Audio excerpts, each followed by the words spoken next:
Kendaraan militer pasukan pertahanan Israel kembali terdeteksi beroperasi di wilayah Tulkarem.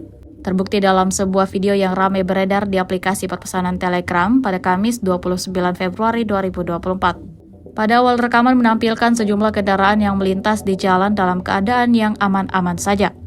Tak lama setelahnya ledakan dahsyat terjadi dan memicu kepulan asap yang tebal. Alhasil kendaraan yang terkena ledakan lumpuh total seperti yang terlihat dalam rekaman. Berdasarkan keterangan unggahan, kendaraan yang terkena ledakan tersebut merupakan kendaraan tentara IDF yang menjadi sasaran di kota Kafin sebelah utara Tulkarem. Pasukan pertahanan Israel harus menanggung kerugian baru di arah ini.